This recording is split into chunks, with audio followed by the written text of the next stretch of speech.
ఇవాళ తెలంగాణ కేబినెట్ సమావేశం జరగనుంది. తెలంగాణలో స్థానిక సంస్థల ఎన్నికల నిర్వహణ, దీనికి ముడిపడి ఉన్న 42% బీసీ రిజర్వేషన్లపై ఇవాళ మంత్రివర్గ భేటీలో కీలక చర్చ జరగనుంది. బీసీ రిజర్వేషన్ల పెంపునకు వీలుగా తెలంగాణ పంచాయతీరాజ్ చట్టాన్ని సవరిస్తూ గవర్నర్కు పంపిన ఆర్డినెన్స్ రాజ్భవన్లోనే ఉంది. అసెంబ్లీలో ఆమోదించి కేంద్రానికి పంపిన బీసీ బిల్లులపై ఏ నిర్ణయమూ వెలువడలేదు.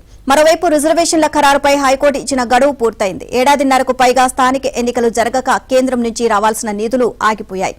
వీటన్నిటి నేపథ్యంలో ఎలా ముందుకు వెళ్లాలి అనే దానిపై మంత్రివర్గం చర్చించనున్నట్లు తెలిసిందే.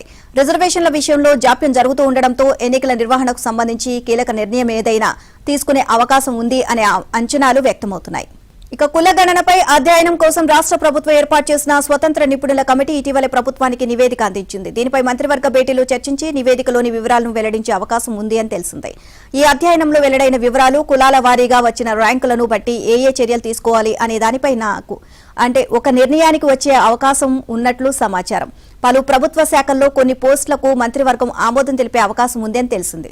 ప్రస్తుతం తెలంగాణలో యూరియా కొరత నెలకొంది అని, తగినంత సరఫరా చేయడం లేదు అని ప్రభుత్వంపై బీజేపీ, బీఆర్ఎస్ విమర్శలు గుప్పిస్తున్నాయి. కేంద్రంలోని ఎన్డీఏ ప్రభుత్వం అవసరానికి తగిన మేర యూరియా ఇవ్వడం లేదు అని రాష్ట్ర ప్రభుత్వం చెబుతోంది. ఈ క్రమంలో అసలు రాష్ట్రానికి ఖరీఫ్, యాసంగి సీజన్లో ఎంతెంత యూరియా అవసరం, ప్రస్తుత ఖరీఫ్ కు కేంద్రం ఎంత కేటాయించింది, ఇప్పటి వరకు ఎంత సరఫరా చేస్తుంది, యూరియా నిల్వల విషయంలో తీసుకోవాల్సిన చర్యలు ఏమిటి అన్న అంశాలపై మంత్రివర్గం సమీక్షించనుంది. తెలంగాణలో సాగునీటి ప్రాజెక్టులు, సీతారామ ప్రాజెక్టు సవరించిన అంచనాలపై కేబినెట్ చర్చించనుంది. ఇక కాళేశ్వరం ప్రాజెక్టుపై విచారణ కోసం ఏర్పాటైన పీసీ ఘోష్ కమిటీ నివేదిక ప్రభుత్వానికి అందించే దానిపై మంత్రివర్గం చర్చించనుంది.